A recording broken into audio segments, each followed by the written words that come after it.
Use your tools. Good afternoon, everyone. I am here with the fabulous Terrina Picarello and Madyson Marquette. It's so nice to have both of you back. Thank you for being a regular on my channel. Everyone loves you guys. I love you guys. Terrina, I've known forever and ever.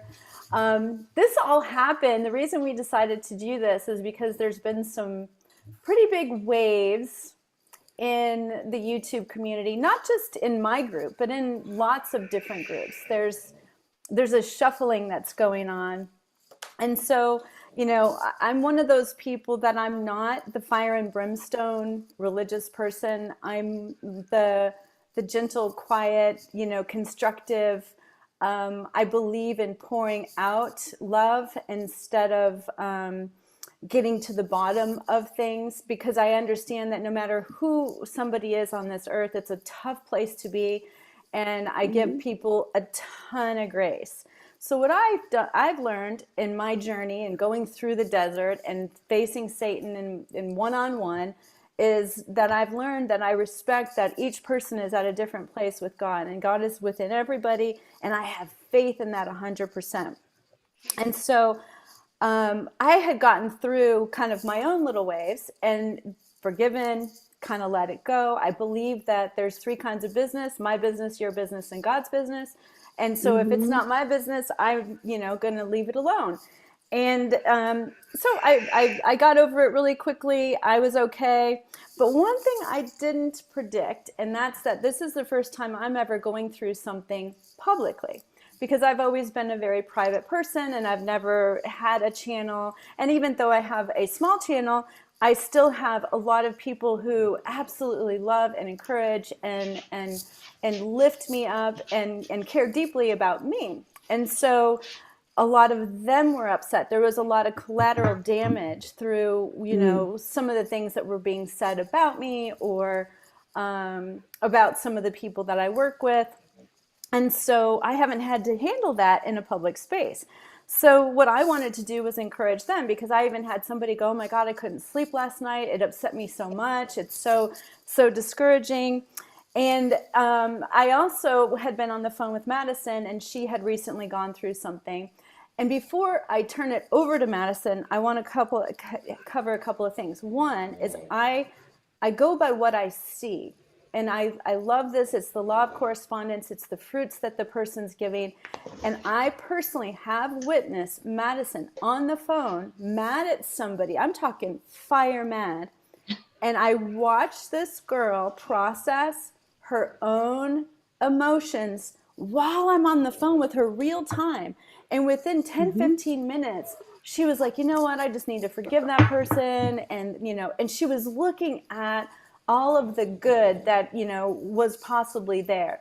And because of that, I felt like us, you know, get a little bit closer bond. You know, I was like, "Yeah, that's my girl." I even told you on the phone. I was like, "That was so good. I'm so impressed." And the reason I wanted to have Terrina here is because Terrina is a therapist, and she always has really, really, really good insight, because this is what she does all day long to thousands of people. She works with different emotions and things that are going on. So I thought it'd be awesome to have her talk to us about betrayals or fractures or things. But there was one more thing I wanted to make sure that I said before I turned it over to, I'm going to go to Madyson first. I really believe that all of the fracturing and all of the separating and dividing, although I do believe in some cases Satan's a part of that, I also think God is. And I think he's using this as a way for us to stop turning to people, but to turn directly to God and take whatever it is that we're afraid of, or whatever confusion there is, or whatever we don't know, and get specific answers directly from God. And so that was it. And I would love to hear, you know, your comments, Madyson, on why you wanted to be a part of it. Yeah. Well, first, I mean, I love you. And of course, I think what people need to realize, and let me say too to Terrina, I've always said, I want to say it on here, I am a strong advocate for people to get a therapist. I talk about my therapist all the time. I would not be sitting here talking normal to you if I did not have a therapist. So just thank you for your work, because I know it's not easy. I know how crazy I have been with my therapist. So, you know, I think the one main thing that I want people to realize is we may be putting ourselves out here in the public eye, but we're human as well. Like, we have feelings, we have emotions.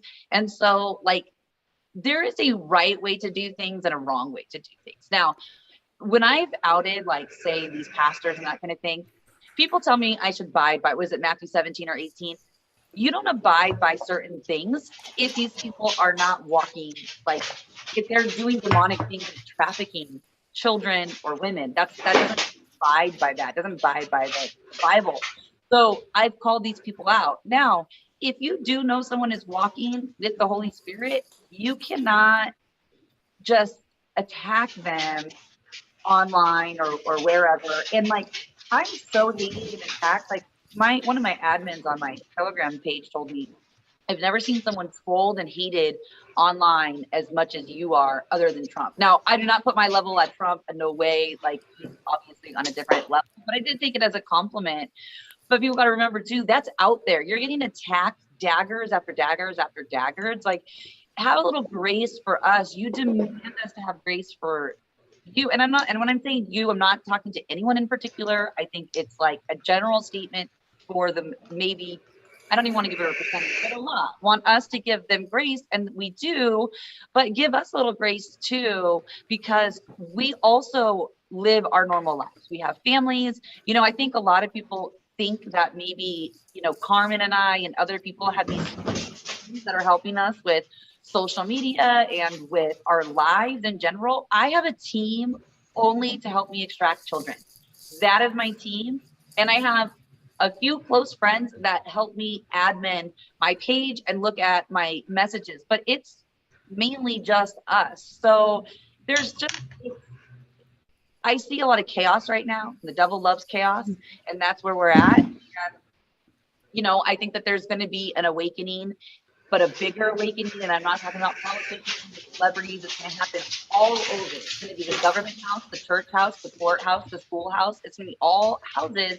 There's going to be an awakening, and people, the devil's trying to create chaos to take your guys' focus off of what the truth is and to do your work. Because if you're sitting there watching the YouTube channels where people are attacking people on the YouTube channels, and it's not like, here, let me give you, fine, you want to get intel, fine, give the intel, get off. You want to expose something, fine, expose it and get off. But when you continue to attack someone on a personal level, then are you really doing what you're supposed to be doing? Are you really walking in the Spirit? Most likely you're not. And so I think that's what they want. They want the chaos. So then you thrive for it, like the gossip of it. You want it. You're like, let me have it. Let me have it. It's like your entertainment, but they've twisted the entertainment onto YouTube, off of TV, and onto YouTube, BitChute, Rumble, whatever you're watching. So, you know, it's definitely, I, you know, let some people into my camps and got betrayed on my end and was called names and all of these other things and accused of a bunch of stuff. And I was like, you know what? And my therapist has told me this, and then I can give it over to Terrina and maybe she can add on to it. My therapist said to me once, where's your accountability in this? Like, for me. So I take accountability when I let people into my home or my house or my world. And if I let them into my world, I have to have some type of accountability for letting those people into my world. Now, what they did is not right. What they did is not right, but I have to take accountability for that too. So we're all responsible and accountable for our own actions. That doesn't matter if it's what we're speaking about. It doesn't matter if it's what we're doing on a day-to-day basis. It doesn't matter what that is. We are all accountable for our own actions. And so, you know, if I can encourage anyone out there, you know, one, be accountable, and two, give us a little grace, because we are humans and we fail just like you. I am not going to sit here and pretend that I'm this perfect, amazing person, because that's what got us all into this mess in the first place, is pretending that we were gods when we're not. So, and Terrina, I'll go ahead and hand it over. Very good. And I just want everyone to know, that there is not a demon on, that is Terrina's bulldog. I love it. I mean, sometimes people will be like, did you hear that? There was growling. And it's a pug and a bulldog snore, because they believe that they have to anchor me whenever I get on a Zoom call. They feel like they have to be right here. So, so nothing I can do about the dog support. I love it. So what I'd like to hold up for everybody to consider is that the things that for sure, Madyson, that you're bringing up something that a lot of people have experienced abuse. A lot of people have experienced child abuse. A lot of people who have experienced child abuse, and especially if they've ever been abused by an authority figure, so like a clergy or someone in a position of authority in the community, somebody that is a pillar of goodness. And then this child keeps this secret that that person who everyone looks up to sexually abused me. And it's such a traumatic split to everything that you know about how the world works. Because as a child, you know that you're little and you should be protected. And you're told constantly to listen to the adults, do what the adults tell you, listen to authority, be respectful of authority. You know, when you go to school, you do what the teachers say, be a good little boy, be a good little girl. So it's constantly directly told that if you're a good kid, you listen to authority, you respect authority, all of that stuff. And whenever you are abused by somebody in a position of authority, especially when somebody is elevated to like a special place in the community or a special authority where it has anything to do with goodness, like they elevate themselves in a position like running a church or being a deacon at a church or anything like that, right? So they put themselves out as, definitely on this boldly on the side of God and goodness and all of that. And if that person breaches your trust by harming you, then what happens is for a child to survive that, you have to just sort of put it way back here. And everybody already has a survival mechanism that helps us survive things. So this is something, it's not like you did it wrong. You're supposed to put it back here. It's not like you do it. It's unconscious. It's a part of our auto programming from God. So God installs a survival skill. There's certain things that you can't take on as a little person. It's too much, too big, and you don't have the capacity to process it. So the system that everyone has, and again, it's in our autopilot. It's not like you do it. It does it. It's automatic, right? Like you digest your food. Right. You're not consciously digesting your food. It just does it. So what happens with child abuse is this experience is something you can't handle. You don't even know how to put words to it. So children can't tell and don't tell. They don't have the capacity, and you don't know that. So then your survival skill puts it back here. So now when you look at me, like sometimes you couldn't even see this, right? My hand, because it's so hidden. And that is like what you were speaking to, Carmen, is you have to respect every person's own timing for when and how and if they can handle something. Right. That's nobody else's business. Yes. And then there's God's business. God's timing is God decides when someone's ready. God comes alongside and collaborates with someone's soul in a way that says, I will come alongside and provide for you a way for you to heal. You can't heal until you're in a place where you could heal. Means you have support, means you have maybe a therapist, means you have safety, security, and you're not still being abused. You can't touch it at all until you have safety, stability, and support and love. And it takes a while to get that going. So as you become old enough to start understanding it in a way that you could heal, it kind of goes like this. So sometimes as it comes out, then sometimes other people that get to know you and really that you trust that you could tell your story, they might know, and you're kind of trying to work with it. But before you all the way process it, again, you have to have a lot of things kind of line up for you to be able to do that. Okay. And so as we become sort of integrated, which means you process it and you have some way to process it. And some people process it without going to therapy, but a lot of people just need some kind of help and fellowship, and someone like Carmen and I talked about before is someone to bear witness to you. Right. Because we heal in collaboration with others. So that is like where two or more are gathered.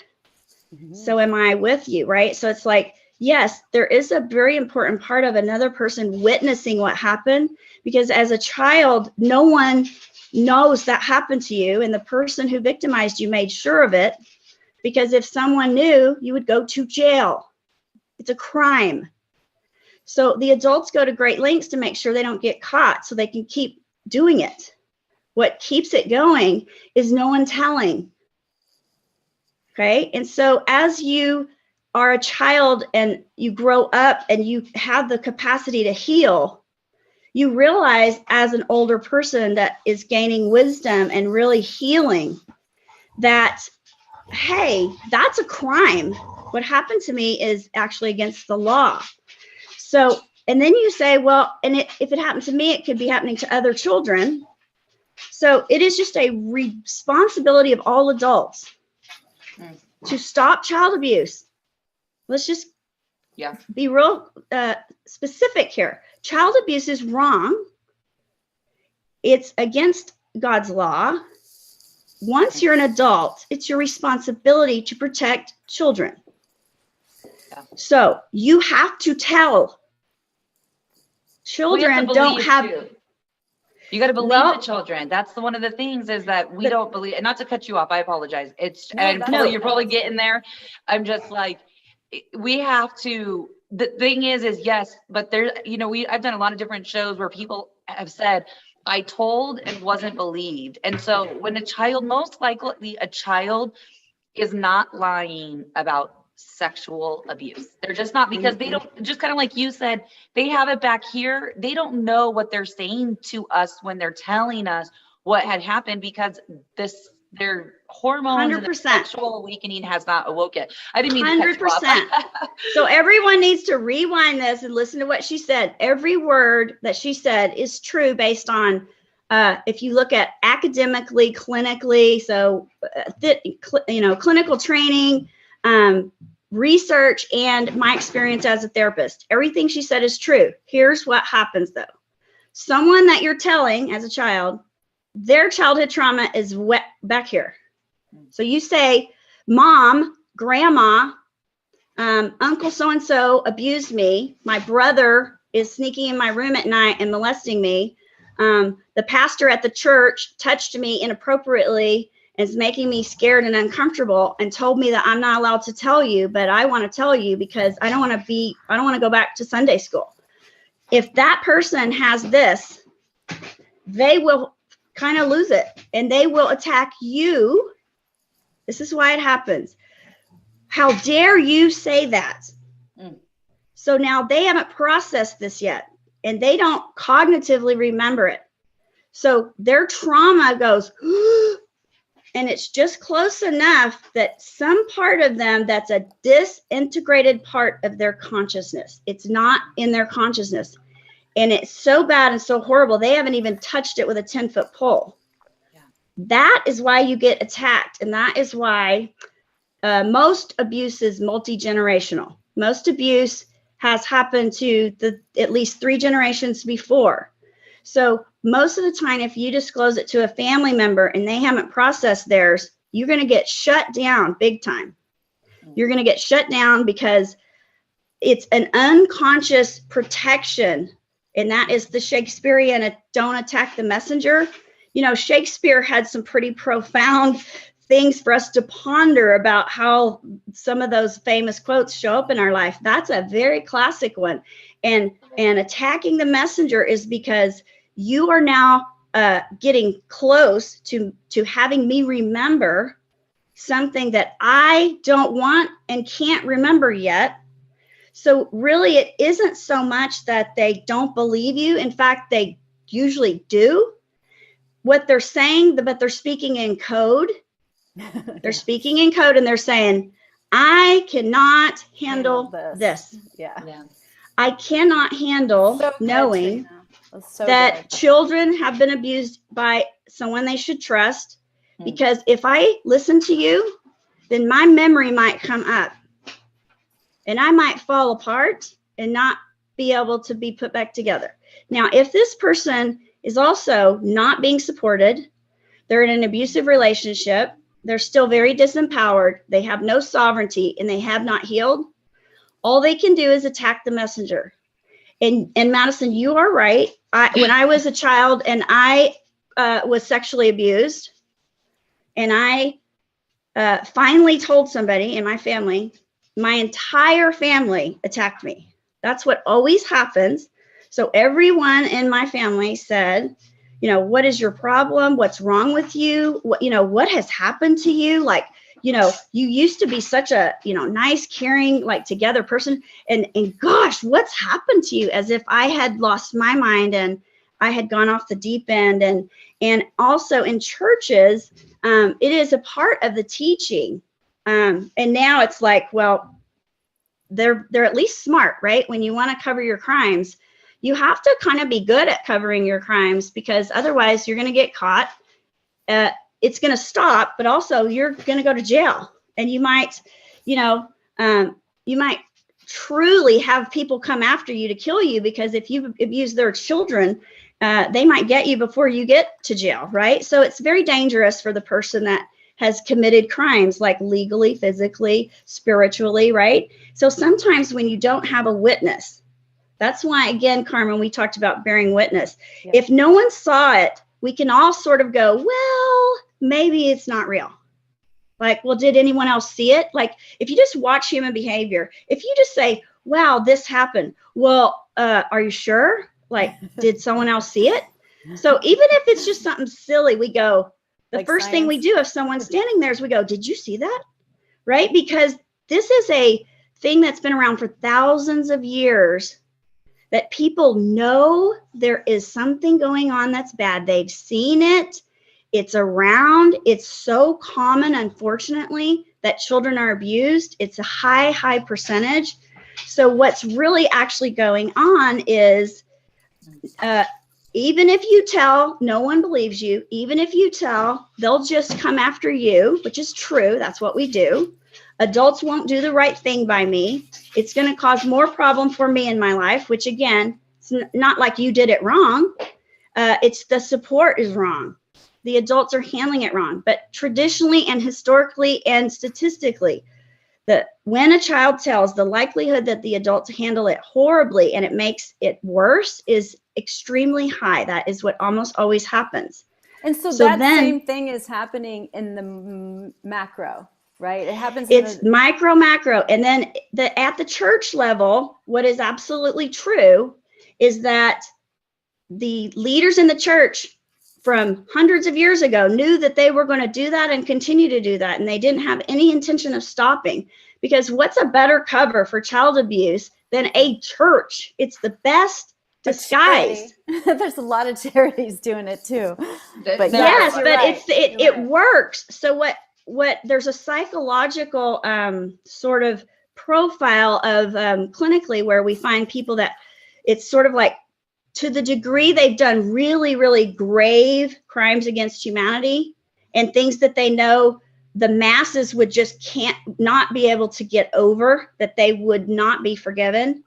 There's just a certain category that you just know that is something that's way over the line that you can't explain your way out of, and you're going to be out, right? And you're also going to be in big trouble with God. And then there's this. In your little world, just as a therapist, are you seeing that it is mostly coming from churches or schools, or where are you seeing the betrayal? The truth is, and this is why it's that's why all this is going on, right? Attack the messenger, is because when you are abused at church, you're already being abused at home. Now, I'm going to get attacked for saying that, right? But that's okay. If you are abused outside of the home, at church, at school, you already had the vulnerability because you were being abused at home. That's the truth. Do you see why families get especially upset? Yeah. When someone says, Mom, Pastor so-and-so touched me, the priest did this to me. Do you see why that family loses their mind and does the wrong thing? Yeah. Because they haven't even dealt with their own child abuse. They haven't stopped it in their own home, under their own roof. Their children are being abused again, because what you can't heal, you can't see. What Right. you can't heal, you can't speak. It's Right. just, you can't, because you haven't survived your own abuse yet. So how could you save someone else when you haven't survived your own abuse yet? It's like, it's just not kind of how that works. And so the insidious nature of what's rising, which I am so thankful for myself, my children, for all of humanity, that it's rising. But it is going to be ugly. But everyone that is getting riled up has some of it. And to the extent that they cannot handle it and they attack the wrong side, so you attack the child, not who did that to you? What's his name? Who is it? You get your car keys, you drive down there and grab the adult, by the collar and say, come with me. Yeah. Okay. But that is not happening. So what Madyson, I think, is saying is that that is pervasive everywhere, is that we attack the person who's trying to not only report to save others, Right. but also healing, because unless you are healing or have healed, you cannot speak it. oh, amen. Preach. Okay. It's like not physically possible. Take it away, So- Madyson. Tell us what you're thinking.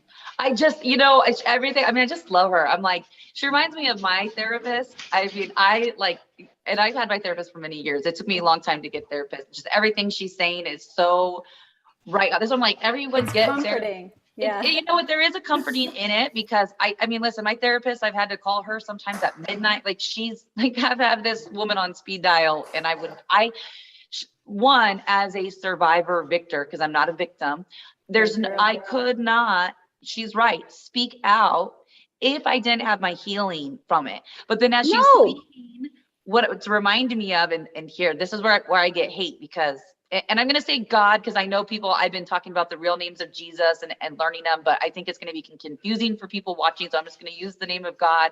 His name is Yeshua, Jehovah Nisi, but I'm going to just say God for the sake of people watching. God wants to save everybody. So the people that are attacking us, they're not necessarily traffickers or bad people.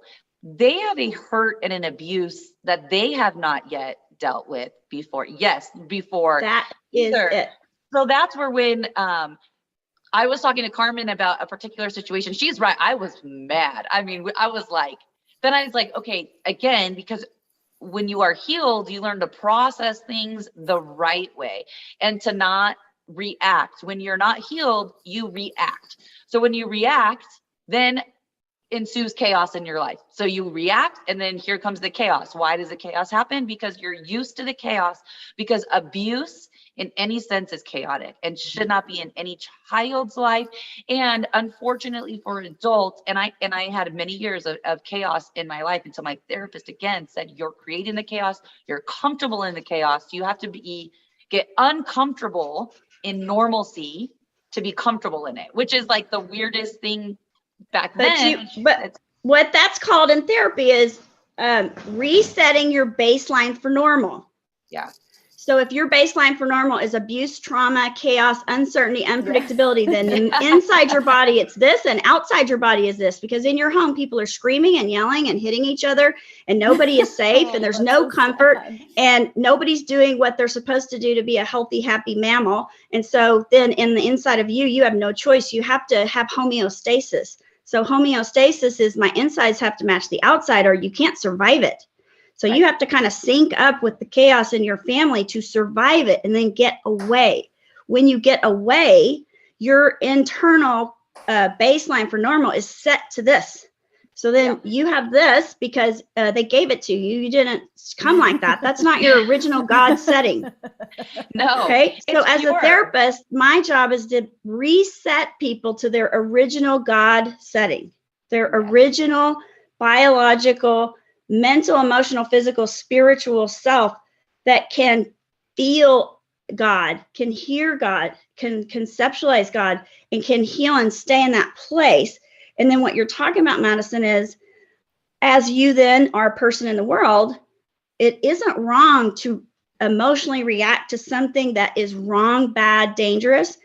Our emotions are a part of our original factory setting. We have them because they're supposed to give us information about like what's going on around us. So if you get a hit, you go, hey, what is going on?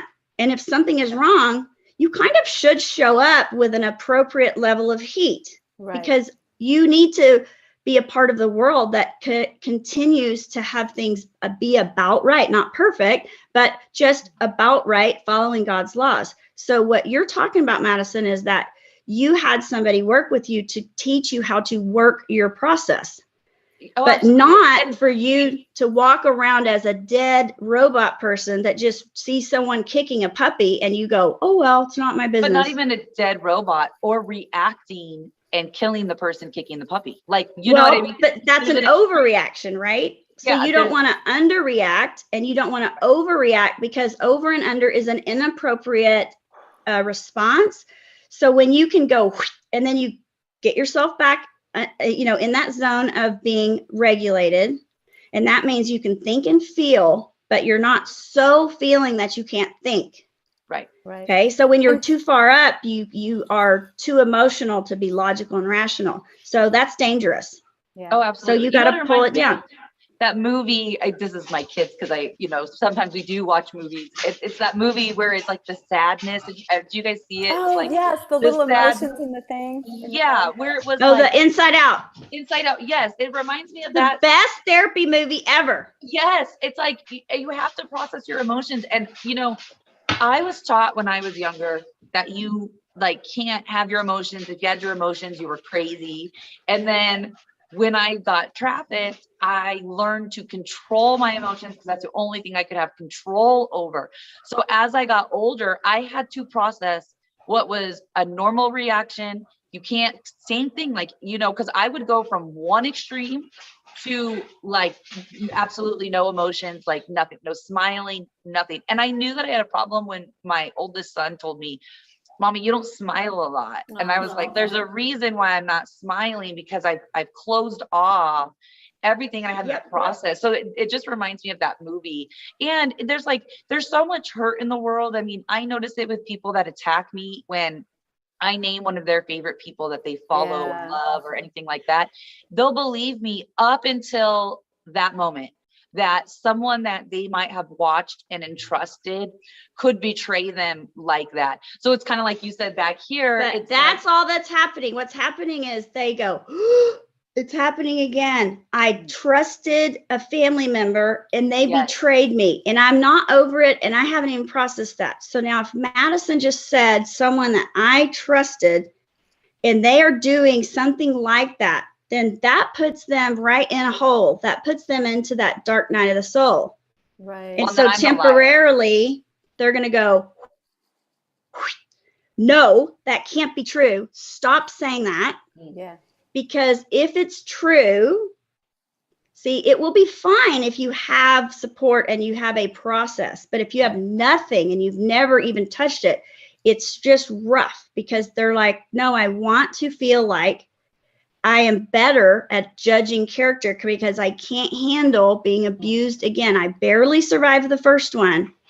And so it's just the gravity of the situation, and they don't have tools and they don't have a process. And so that's why it's so important that we listen to a child when they tell us they're being abused, because what's supposed to happen that never does, we're supposed to say, I am so sorry. Please tell me more about that. Yes. We will take care of it. That is not your job to fix as a child. We're supposed to give them love, support, reassurance, safety, supervision. We're supposed to protect them. We're supposed to believe them. You have to believe them to protect them. Then you solve the problem. And then as a child, you are not as likely to be re-victimized. Right. That stops. Then it stops. Yes. And then when you go out in the world, you are a very different person and you set off a different energetic, and child abusers will pass you by. Yep. Because they'll pick up on your vibe and go, It's a nope, different vibe. that person will Absolutely. tell on me. So, Okay. how is it different for somebody as an adult? Because I mean, one of the things that struck me so strong when I first met Madyson was, why is this woman the one that's having to go after the very people? Like, why isn't she getting support? Why aren't there people coming in and swooping in? And it's actually just the opposite. The whole, world is not wanting to be disrupted. They're just like, let me be. That is why they're mad at Madyson, and that's why they're mad at you, Carmen. Yeah. And let me clarify too, before, I do have people that support me. I just don't out those people. And they've been with me prior to me being in the public eye, and would come and like slap me over the head and tell me, knock it off, I was doing something wrong. So, and now I've met people like Carmen, and I'm sure that's helpful. With Terrina, I'm sure both of you would call me and say, what the heck? Like, you know what I mean? But see, that's a good friend, because if you're an adult, we are supposed to call things out, and we're supposed to do it in a way that's safe. We're not supposed to be mean, rude, attacking. We're supposed to come in and give feedback. Feedback is information from a place of caring. I care about you. Let me share some information. I don't know that that's the best way you could say that. I don't know that that's your most healthy self that just reacted to that. So feedback comes from a place of caring, because we want the best for each other. And you have to be strong enough to handle problems to get in that space. You have to be wrong without feeling shame. And then you have to be able to course correct and start again, which is what God says. There is forgiveness, there is grace. So if you screw up, okay, just get up, learn from it, and don't repeat it. But unless you can name it, you can't heal it. And you have to feel it and feel the emotions of it to heal it as well. And so this is how many people, this is a reality check of how many people have never dealt with the fact that child abuse is real. People really do those things to children. There's some people that haven't been abused that literally cannot handle that it's ever happened to anyone. That takes them into a place that they don't have inner and outer support. They just haven't created a form and a process to witness horrible crimes against humanity. They're missing a piece that says, I can survive witnessing crimes against humanity because I have God that will help me. And that we know that we can't understand all the things in the world, and that's why we need God, right? But what I want you to know that is happening on the planet right now, and you are just Miss Madyson in the hot seat. And you came here. I don't have any other explanation than your soul was called, and they said, well, this is going to be a really, really hard assignment. Yeah. It's going to be really, really, really tough. So it's not for the faint of heart, and I need a really strong, wise, big soul, because the assignment is big. It's extra difficulty level, and it's going to be hard the whole time, but you're going to stop child abuse on planet Earth. Will you do that? And went, I'll go. So I did too, because I routinely get attacked for calling out the truth. I can't do anything else. Right. It's against my values. It's against my moral compass. If you do it in front of me, I'm going to say I saw it, and I'm going to tell on you. I'm going to stop. And if you're in a position of authority, I'm going to tell on you everywhere that I need to protect children. And I'm going to try to make you get out of that position to be around children. That is what I'm supposed to do. I feel very strongly that God is poking me to say, hey, sister, this is why you're here. This is your job. So I had to experience child abuse as a child so that I could really, really get it. So God set me up perfectly to do this work as an adult, because he had me experience child abuse. I had to experience it so that I am reputable, and I know what I'm talking about. When I didn't know as an adult I was going to work with this, but once I put that together, I went, well, that was pretty smart on God's behalf.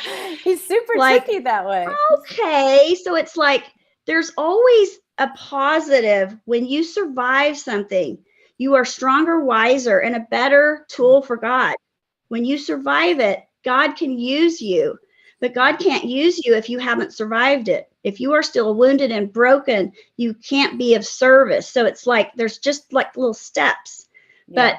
But what I want everyone to know, I don't know if you maybe haven't worked in the church, you don't know. And I learned it from the group practice that I was a part of for about 10 years.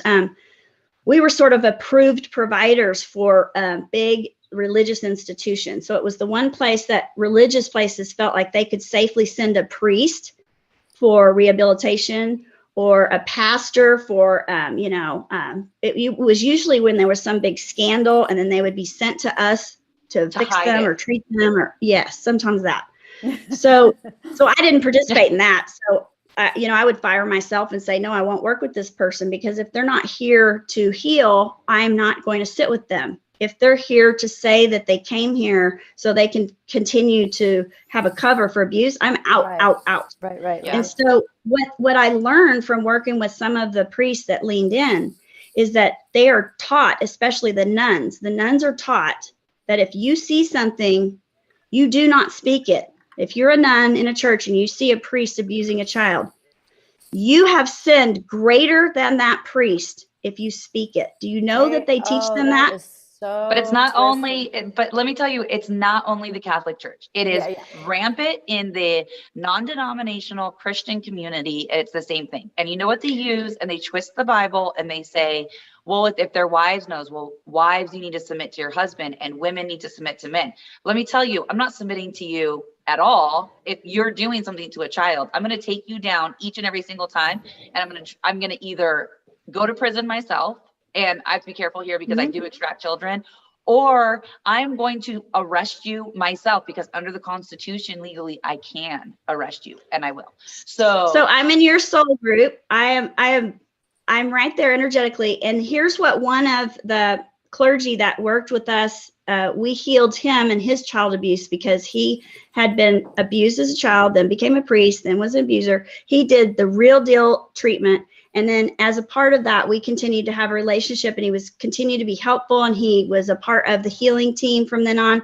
And he started telling on people, naming names, outing people. And so he became one of the healers. And so that's kind of how it works. But what he taught me is that the true meaning of submit, that Bible verse that, wives should submit to their husbands. Here's what it really means.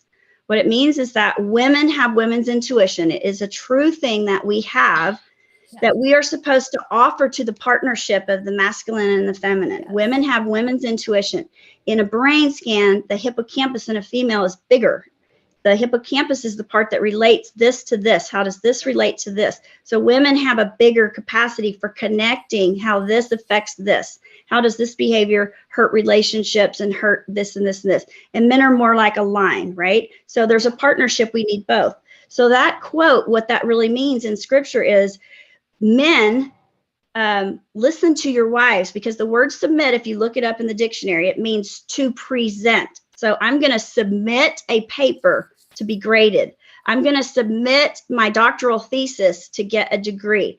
Submit means to deliver and to hand over. So that actual scripture means wives submit, because men don't get women's intuition. So what you're supposed to use your wife for is, when you're going to go and do a business deal, you invite your wife to meet this new person. Right. And you say, hey, honey, come to dinner, and I want you to meet this person I might do business with. And if your wife's intuition says, I don't trust that guy. Well, he's saying all the right things, and he knows all the right people, and his resume is really good. But your wife goes, I don't have a good feeling about him. That's what that scripture means. Wives, submit to your husband. Tell them, speak up and say, I don't trust that person. I don't think that's a safe person to do business with. And it means, wives, share your women's intuition, because it comes directly from God. And God had a whole system set up until people come along and try to mess it up. I'm going to give the message through the vehicle of the feminine, because I'm going to make them more intuitive and nurturing and connected, because that's going to be their little specialty. That's why the rib was taken from Adam. That's why. Partner with a female. partner with a female so that you're safe, because they will know, and you can do other things, and just they'll do that for you. Now the church took women out. Right. Well, So that's the exactly what they churches did. took women out a long time ago so that women couldn't submit and say, hold on, something's not right. Yeah. And Right. that was the safety net that God put in society, women. Yeah. Right. Well, that's why, like I said earlier, Adam, or just a second ago, that's why they took the rib from Adam and gave it to Eve. Men are protectors, right? That's how God created them. They're natural protectors of women if they're a good man. And I believe most men are good. I do not believe that the majority are this evil that are That is what that we're seeing. And that's what the statistics say. There's way more. It's like 80-20. 80% of men would never do that. They would not be able to. They can't abuse children. They can't abuse their wives. They can't do it. It's not in their soul. Now, somewhere in the 15 to 20% do. But I think the ones that are like, when you see domestic violence and stuff, again, I don't necessarily think that man or that woman would normally abuse. It goes again to their abuse, and they haven't gotten their healing, and they haven't. So they're not bad people. It's just that they need to go through an intensive, depending on the abuse. I'm not saying that any abuse is okay at all, because I came from a domestic violence situation and it was horrific, but I can tell you that they need to work on their abuse. I mean, and that's when I was in that situation. Looking back now, I'm like, he still has to work on his issues. Otherwise, any relationship he's going to be in, he's going to be abusive. And I might be somewhat abusive as well, verbally or whatever, if I had not worked on all of everything that I have gone through. So the churches, there's going to be a revolution against the churches. These churches are going to fall, and I had made a statement that 98% of these churches need to be burned to the ground. I wasn't saying I was going to burn the churches down. I would never do that. What I was saying is that they need to be completely demolished. The man needs to be anointed, given back to Jehovah Nissi. It needs to give back to him, and then let's rebuild domestic violence shelters, human trafficking shelters, and recovery centers, drug and alcohol recovery. 100%. This is what these buildings need to be. And I think my thing is a lot of these people, we're outing. I'm not the only one outing some of these pastors. There have been other women and men that are coming forward, and they're talking about it, and they're posting about it. If you're going to this church, I know it's hard to get close to some of these pastors, but at some point there's got to be an uprising saying enough is enough. And we have to start protesting peacefully the churches where this trafficking is going on. Like there's got to be change, but us three sitting here can't do the change ourselves. There has to be other people that want the change, and they want to have a true relationship with Jesus. And that is getting to know his true names. That's praying, and this is something that I'm learning. And I'm not a baby Christian. I hate when people say that to me, because I'm like, you know what? I went into my prayer closet and my deliverance for many years after I wrote my book and was not ready to come forward. And Terrina, when you said God said, this is your calling, I was like, okay. Like I argued for a while. Everyone does. Can I have a different assignment? Like anything but that, everyone does that, right? Right. But when I was like, what you said it is true. If I wasn't abused as a child, if I didn't try to tell as a child and wasn't believed, if I didn't make a decision to do porn and then be trafficked, I could not be sitting here with you talking about it. And I was wouldn't be a credible expert. No, exactly. And right. And if someone wants to know what porn is really like, they have to talk to someone who's been in it. And so if we want to have that information to stop it, you provide that. Right. Absolutely. Well, that's why people should talk to, porn. Like some of these girls in the porn industry that are in it now, like they're like the smartest people. People think they're stupid because they have blonde hair and fake boobs. They're not. They're really intelligent and really smart, but they're suffering as well. Might not be being trafficked, but they're suffering. And it's like, let's listen to these people. I know I'm taking the daggers for these girls and for the future victors that are going to rise up. I'm okay with that. But we've really got to start listening and stop accusing these survivors, victors, just because you don't like what we have to say. Because let me tell you, rape and child rape is real. Human trafficking is real. I mean, watch the show that we did with Carmen and Michael and Jesse and Kara, whose son got murdered because he was raped. And it's like, this stuff is real. And if you guys don't start listening to these survivors, what will happen is their trauma will come out in a really bad way. Processing for survivors is speaking about it and talking about it. So if someone comes to you, or if they post on social media and say, this person did this to me, you know what? Choose to believe them over not believing them, because if you don't and you start attacking them, I saw it with one girl that had backed me up on one of the pastors, and she sent me a message and she said, you know what? I couldn't handle the attack. And it's like, you know what? It makes me so mad because I can handle it, but not, I'm going to tell you, most survivors don't look like me, you know, and not that that's like trying to say I'm this great person or thing. I've just done a lot of work, and thankfully had people that either donated their time financially or financially helped me at that point so I could help. Therapy is not cheap. It is not something that just like can get. And so I know I tell people to get therapists, but I'm like, even therapists that are watching, pick a couple of trafficking survivors and donate your time to them. Even if it's just 2, then you're making a difference. But I will tell you, trauma will come out in a bad way if we don't start listening, because they will, the uprising that you want. It has to poke out somewhere. Right. And the uprising you want won't be the uprising, because they're going to do it trauma and it'll be chaotic, instead of let's listen to them, let's support them, and let's direct them in a healthy way, in a legal way, in the right way to do things. Another question I have for you, Terrina, is, you know, with all the stuff that's going on, people don't trust mainstream media. So they're going to YouTube and they're finding that they're trying to find the truth. They can't find, you know, they find a pocket of people that they like, and then those people get a divorce, and they find another pocket of people and they get a divorce. And so how would you suggest that people navigate and discern where to get information, how to get information, other than, like I was saying earlier, from God?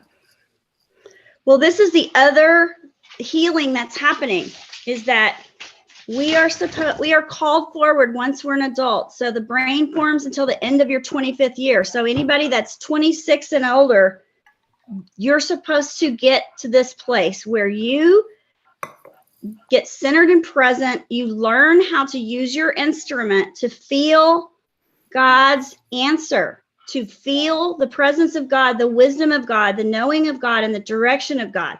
You're supposed to have that as your compass, right? That's your North Star. So you get your own answers. I didn't have that until I was 50. Well, most people are trained. I was a lucky, happy person, but I did not have my power and authority until I was 50. So I want to encourage everyone. But it is taken away from us from day one. And all the messaging is, don't trust yourself. Where did you hear that? Where did you learn it? Well, who said that? So we are trained out of our own wise soul answer, our own intuition. So that's what Michael Jaco talks about. Get that intuition going, because even Navy SEALs need it in battle so that you don't get killed. So he's right. So you use it for safety. You have to have a gut intuition, and you have to hone it and practice it. And so my best advice is that you listen to people and you check your body. You listen and you check your body. You don't need to have a perfect person. We're not supposed to worship other people. Yeah. We're not supposed to put people on a pedestal. Amen. That's just so crazy. And that's on us. If we ever elevate someone and then when they're not perfect, they fall, that's silliness. We're never supposed to elevate someone. So we're never supposed to have someone up here and then we blindly follow. That's dependence. And that is not what God has in mind for adults. Adults are supposed to follow God, not worship another human as our God. But that's what our programming is. Our programming is, well, who do you follow? Who do you listen to? Who's your pastor? What church do you go to? Where did you go to college? Well, who told you that? So what's your discipline? What flavor is your religion, right? And it's like, that tells us like the authority that directs your behavior. And so that is something that we do, and we're giving our power and our intuition away. And that's too much pressure to put on someone. But also, you have your own equipment. Why would you use someone else's? Like, just tell me what to do. Just tell me what to do. So that's going to make you actually more anxious. So a lot of times when I have somebody with anxiety, the thing I have to get them to do is figure out how to get their own answers. And they don't want to do that. So they'll fight me on that. They'll be like, no. I don't want responsibility. I don't want to be in it. I don't want to run the risk of being wrong. Well, if you're wrong and you don't die, nothing happens. Like most of the time, I'm laughing because my therapist said the same thing to me when I was going through this process and starting. So she's not wrong. And she's talking as a therapist. I'm talking about as a survivor. So if you're wrong, no one dies. The world doesn't end. You just go, oh, okay, not it. And then you regroup and try again. So if you follow somebody and they let you down, it's not the end of the world. And it doesn't mean that you don't know what you're doing and you're so stupid. Why did you follow that person? That's not the takeaway. The takeaway is way more complicated. So this is complexity is how the real world is. Complexity is it's so multifaceted. And when someone wants to hide something that they know they could go to jail for, they will be very, very good at the hiding. They spend a lot of time and effort in the hiding. So don't be mad at yourself. This is a hard one that it is hard for me to get people all the way over. This dynamic is, but how could I have not seen it? But how was I fooled? So that really freaks people out. And it is, it's not exactly the whole picture. Sometimes the person who is covering up their lies, they've done it for years and years and years, and they were taught to do it by someone else that had done it for decades. So it's like, they're so good that it isn't that you're stupid and it isn't that you didn't get it. They made sure that even wise people couldn't get it. So you just can't do that to yourself.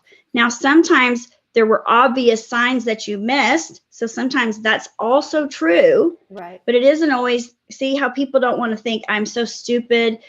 See how terrifying that is. I should have known and I didn't. So now I can't trust myself. I don't know what I'm doing and I'm in danger everywhere because how did I trust that person? And I shouldn't have. And people just go, like, right? And so it's like, slow down, and let's put the pieces together, because it doesn't mean that you don't know what you're doing and that you aren't right a lot of times if someone pulls one over on you. It just means, well, that's on them. It isn't always your deficit.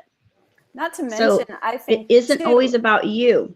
Each time you are attracted to somebody, for whatever reason, I believe you were supposed to be there, even if you only disagree with 50% of what they say or 10%. There had to be some little nugget that your soul was like searching for. And then sometimes when you have it, you just move on to somebody else to learn from. It's kind of like being on a journey and you meet different people along the way. And so that is so important for what they have to offer, rather than to be frustrated with what they did wrong or that you disagree with or whatever. It's fine to have opinions but I just think that it's tough when there's so much fracturing that people feel like there is no good information or there aren't people to trust, because there are good people. But you have to stay out of all or nothing, because all or nothing is unhealthy. Yeah. So it's just a faulty framework. So if I can trust someone, then I should be able to trust every single thing they say. They're either trustworthy or they're not. Good. That is not real people. Real people aren't perfect. And the whole world just doesn't, quantum physics doesn't have something like that. Every single oak tree doesn't look exactly the same. It's definitely an oak tree, but boy, do they all look different. Okay. Right. There's variability in every part of nature. There's variability in everything that's good. So all good people who give maybe 80% of the time really good, strong information, sometimes part of that information is off or completely off, but it doesn't mean that that person now is completely untrustworthy because there was an error somewhere. What you want to do is look at the proportions. Is this person sometimes wrong or sometimes off, but 80% of the time they're good? That's someone you can keep listening to, because that means that you can't be lazy, and you have to use discernment. I think that has to do with people. Yes, in intel, I believe that is yes. When it comes to God, absolutely not. If you are sitting in front of the YouTube or wherever and you're calling yourself a prophet and you get it wrong even once, you are then a false prophet. I agree with what you're saying on like intel and whatever. Normal people. That when you're in this world, I think people sometimes purposely give you bad information and you trusted them, like you said, and you're like, okay, I unknowingly trusted this and put it out there and it was wrong. So I don't really fault people on that, because I do think I see a lot of good information and misinformation. And so I don't necessarily would not trust that person. But I've been very vocal about the prophets.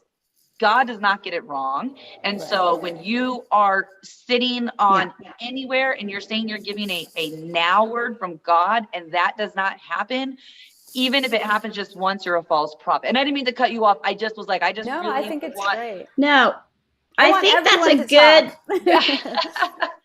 I think that's a good, important delineation. So I appreciate you jumping that in, because it is a different level right now. The stakes are so high, the stress is so high, the fear is so high, and the level of us having to get it right now is relevant. So I think it is a bigger, it is a higher level of discernment. If somebody is going to say that they're a prophet and they're speaking, you have to vet them differently.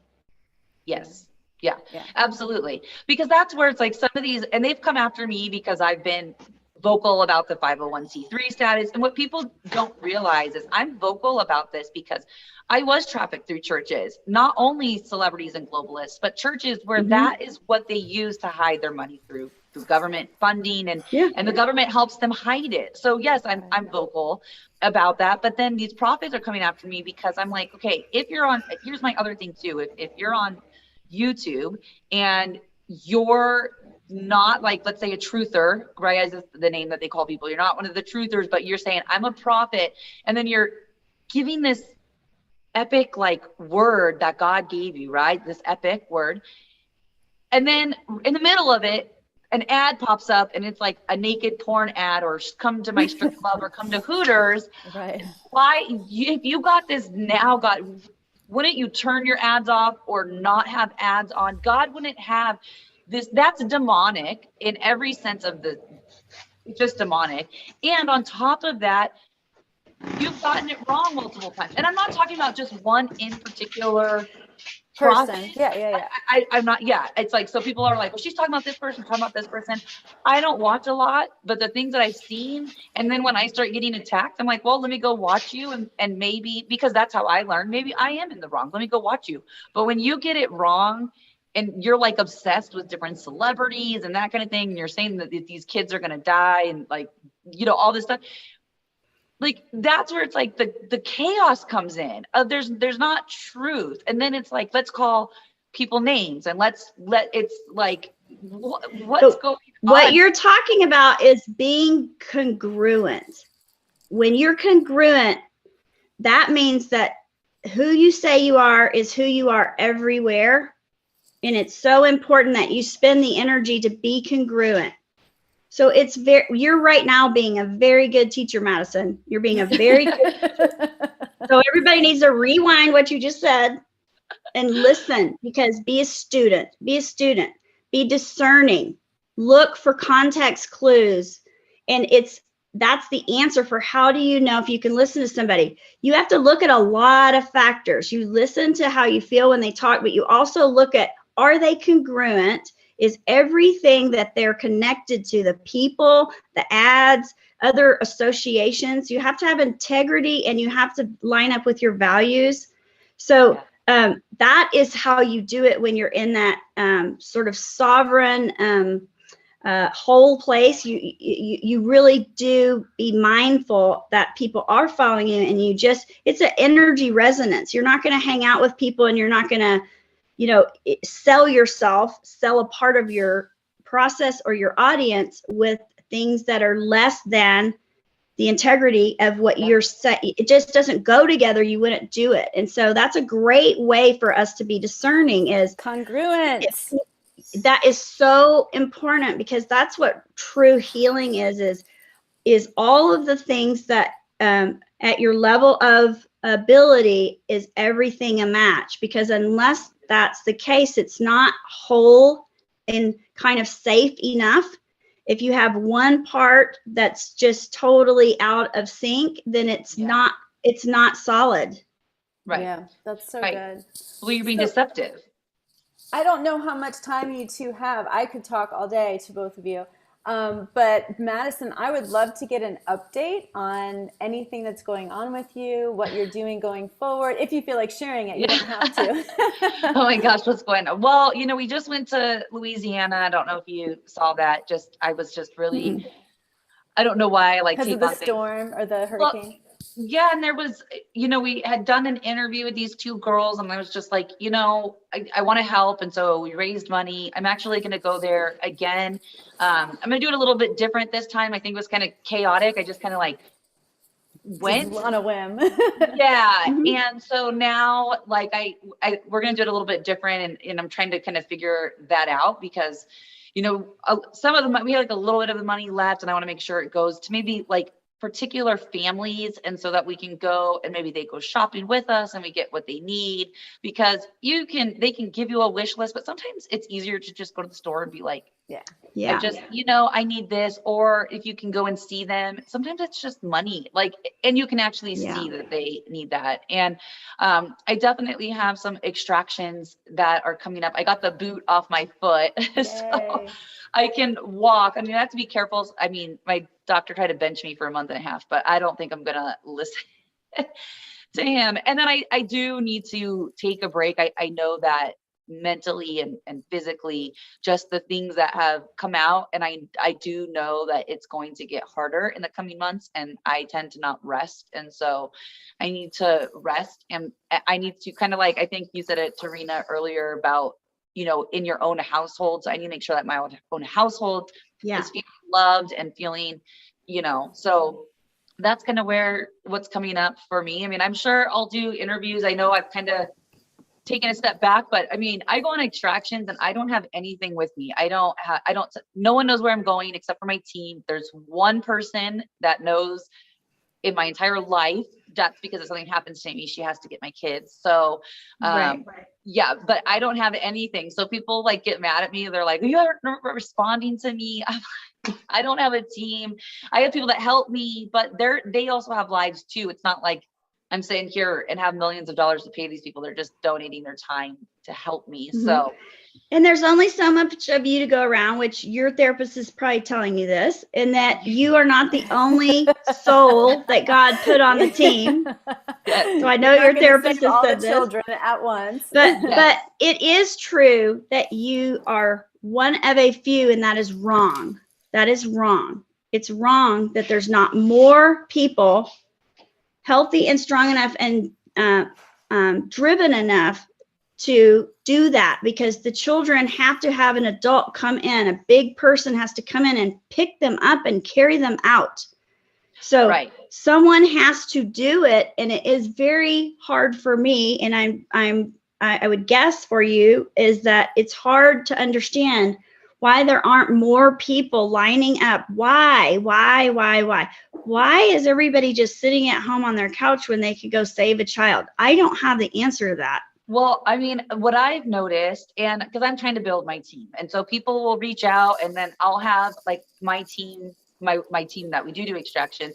I'm like, can you vet these people? Or I'll come across someone where I think would be good. And when they realize the process of what you have to do on training, because you're doing combat training, you're doing gun training, you're doing mental training. And I think the other thing too, is I'm doing extractions, but I'm also running households Right. where these kids are. We have one with women. We're trying to get another one right now. And so I'm running these where you're working with therapists, you're trying to find families, you're trying to see where they came from. And then you're kind of fighting a system too, because we're not a nonprofit. Yes, we work with different law enforcement, but we're not a nonprofit at all. We refuse to work with CPS. And so your fight, like there's so much going on that once you get them, to me, it's not about the extraction as important as that is, it's the aftercare, because kids are not, people will say, well, I want to adopt the kids, I want to do this. I've had even attorneys say, I want to help, I'll pair them with somebody, and then they don't understand that trafficking survivors don't look like me. That like you can say, what time is it right now? And Eastern time 4:16. It's 4:16 right now. A trafficking survivor that's not processed will say, like give you a 20-minute explanation of why it's 4:16 at this point in time. So like that is where like people don't understand that there is a process of this. And the other thing too is the guy that I work for is he will not let anyone work for us. Someone just got the day and he said, you can't work for us. I thought it was refreshing because everyone's getting fired for not taking it. But that's a great example of not in alignment and not coherent, integrated, like congruent, right? It's incongruent, so it's not safe enough. Right. I mean, I think people have good hearts, but again too, when they realize it, and even if they do like they go with you on an extraction to see, they're thinking about like our children or the children that you see, like you go to a restaurant or wherever and you see kids that are just healthy and smiling and normal. That's not what these kids look like at all. And you have to teach that, kind of like what you said back here, you have to teach them that touching someone's privates is not okay, that someone touching theirs is not okay, because they've had a sexual awakening that they should not have as a child. Right. And so, you know, people, I think that's why people are like, this is just too tough and I can't do it. And that's where it's like, when I talk about trafficking organizations and everything, I say they have to be survivor led and healthy survivor led, because if they're not, your organization is going to fall because you have not experienced what these survivors have and what is needed. And I've had multiple organizations reach out to me over the years, and I've sat down with them, and you know, they're the religious spirits and act like they know everything. And I'm not saying I know everything, but I'm going to tell you, kind of like you said, as an expert, this would trigger me if you did this to me, and this is going to trigger a survivor. So good. And they don't want to hear it because they're so caught up in the mission of it, that this is not just a mission to extract children. This is a lifelong commitment. And even for me, like, I know I'm doing extractions, but I'm not young. You know what I mean? I'm not in my 20s, early 30s anymore. Like, I'm pushing 40 here. I can't do this for the rest of my life. I need to put people in that can do it and go in and be mentally okay to do it. But you know, like we're forced to take every like couple months, we're forced to take a few weeks off because you have to. That's good. Yeah. You have to. And that's just a part of doing it well, is you have to rest, and you have to have time to process and detox from what you've seen and restore, and then to do another day. But you do have to, because it should be very disturbing. It should still disturb your peace. Yes. And then you have to go and reset that. But it should never be that you go and do it and you're not disturbed by it, because that doesn't fit. So because it is hard, you do have to regroup, restore, replenish, and you have to have time to have stillness so that you can have God refill you, and you can sit in stillness and have God fill you back up so that you can go another day, because that's God's stuff. It's big, big stuff. It isn't just, it's at the big level. So you have to have big rest and big restoring, and you have to have enough time to keep your own faith pilot light lit. You have to have that well in hand, and that just takes time to keep that going. Right. And the other thing is people don't realize you're coming back home to your normal kids. And then you have all these emotions because you're like, you know, you have to control your emotions in there so you don't harm someone unless they're coming Yeah. at you or whatever, where you're defending Yep. yourself. Then you come home and then your kids act up and you get like frustrated because you're like, you don't even Yep. know how good you have it. But it's like they don't know what mommy has just gone No. and done.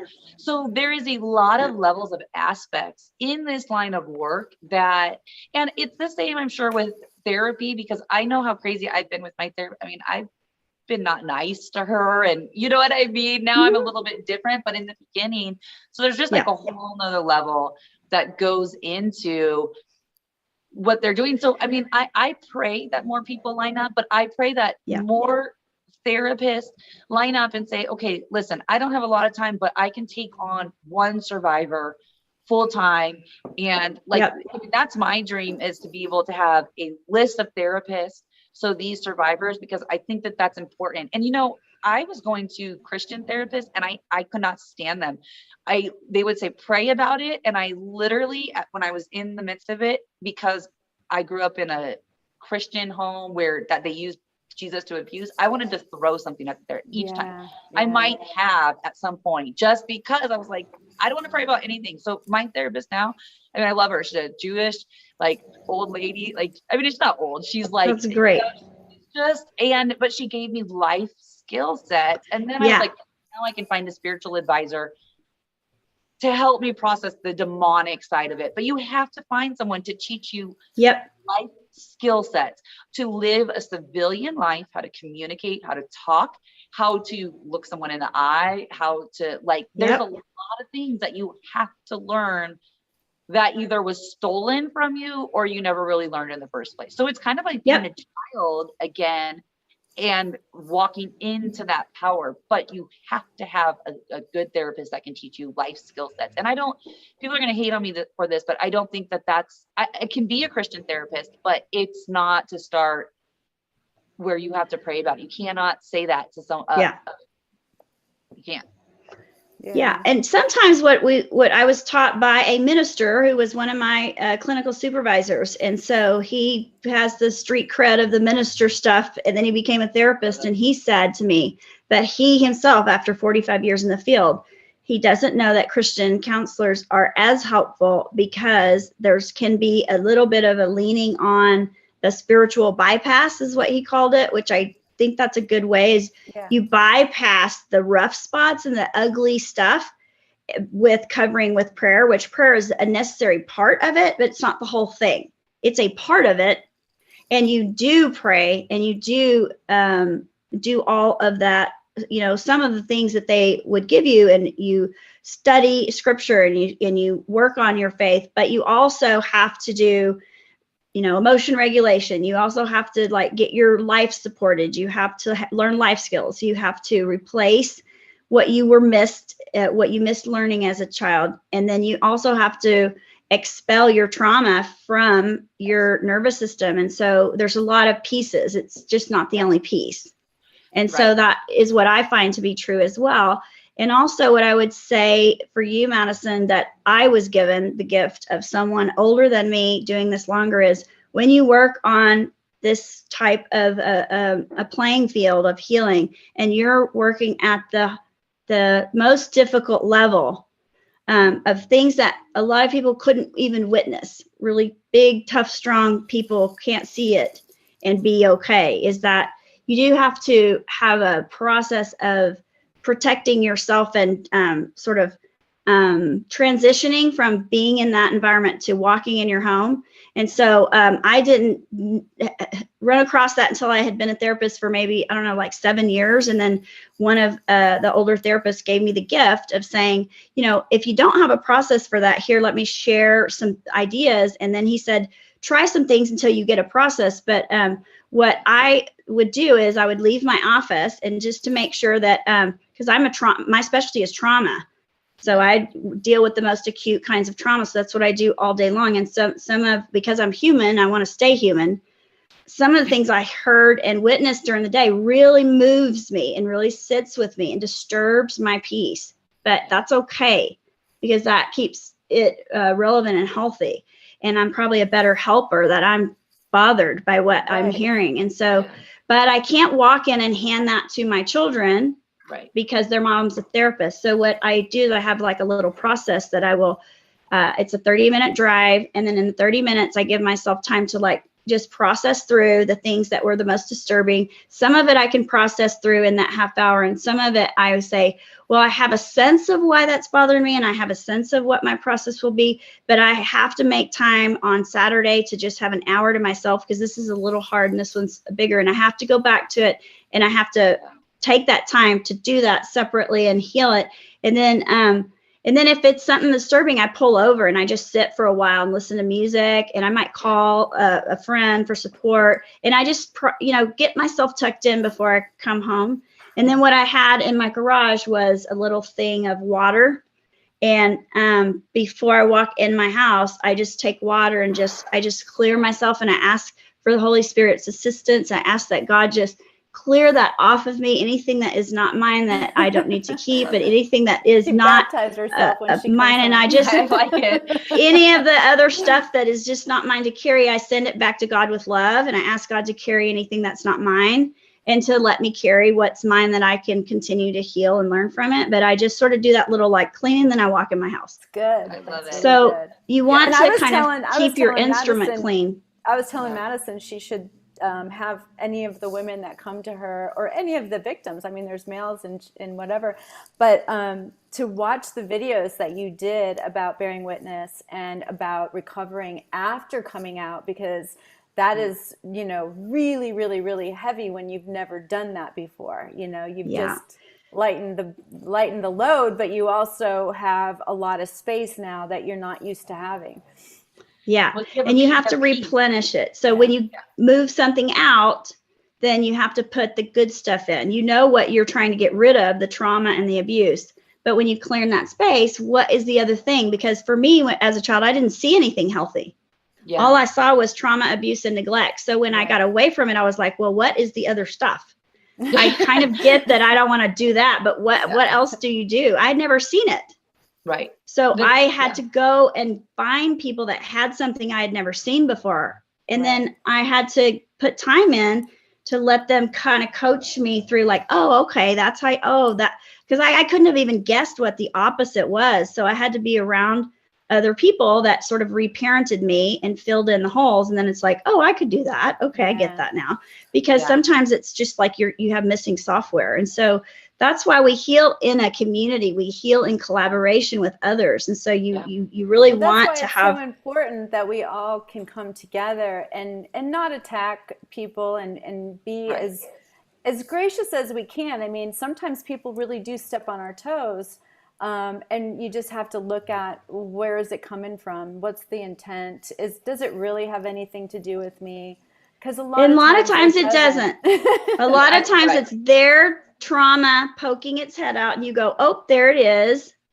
And then you don't take it in, don't pick it up. So they throw a ball in your lap, and you go, well, no, because somebody's offensive behavior is their trauma.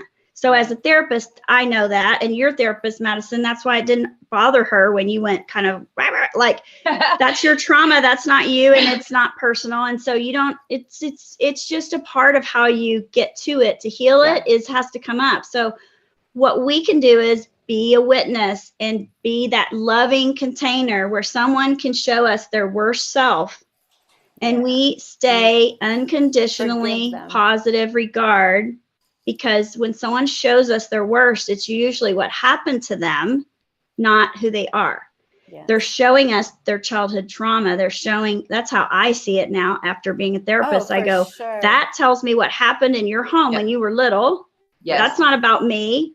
I'll even picture him as a little kid. I'll even, in my mind's eye, I'll just go, oh, that's just them as a little kid. And I think about my little kids, and I want all the kids to heal. And that's why I'm a big believer in, I want God to save everyone, and I don't want to attack anyone. I don't want to, I am all about grace and construction and not fire and brimstone, like I said earlier. Thank you so much. And so what we can do though is be that safe person when someone shows us their worst self. We just hold on our own integrity of being a safe adult. Yeah. That we don't criticize, we don't attack, and we don't fix them.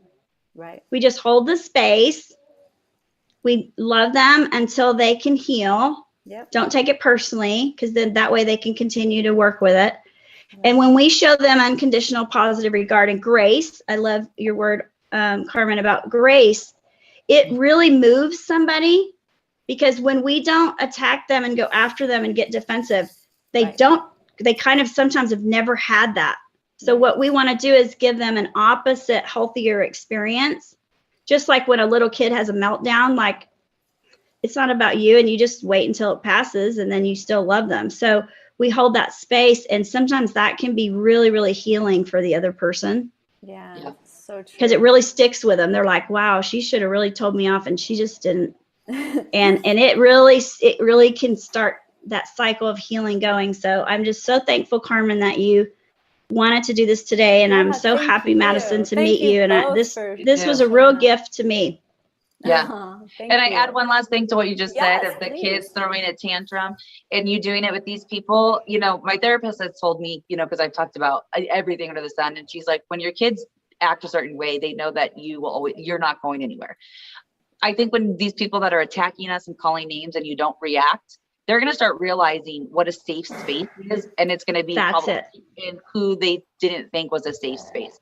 So, you know, we can, just like Carmen said, we can love them, and our job is to love them and pray them through it, and pray that, just like the thief on the cross, that they ask for forgiveness. I mean, that's my prayer. I hope that I do see my traffickers in heaven, because that means that they've repented on what they've done. So I just want, that's the last thing I wanted to say. That's so I appreciate it. So powerful. Where can people find both of you? Madyson, you go first. On Telegram, but apparently there's like 5 hate groups on there now against me. So it's Madyson Marquette Her News. And then I have like a picture with the black shirt that has the First Amendment on it. And then they can find me at MadysonMarquette.com too. I'm on Facebook, but I'm about to get kicked off. So you always say that. You know, they keep giving me warnings. You're still there. I've been trying. My friends and I have been in this battle to get kicked off. And it's like, they give me warnings and they say, it's your last warning. I'm like, just kick me off already. Yeah, that's awesome. So tell me one more time what your Telegram is, because I don't have that, and I want to put it in the description box. It's Madyson Marquette Her News, and I can text you a link. HER. Oh, that'd be good. Okay. Yeah. Thank you. And then how about you, T? Well, it's TerinaPicarello.com, which is quite a mouthful, so you'll have to see the link to spell it. Yeah, I'll have that in the description box too. Your name's at the bottom. I'm starting a new thing on Telegram called Quantum Brain Health, to just try to be supportive as all this comes up and people just struggle. I just want to have some place to have a container for where I can just start putting skills and just little things that people can hang on to, because right now there's really a shortage of therapists. There's really a shortage of people that are available. So is my hope that I can have the energy and the time to just put some stuff out for free so people have something. Awesome. Awesome. Thank you both so much. And I hope to have both of you back again. Yeah, this was great. Thank you both. All right. Thank you. Bye, ladies. Bye, everybody.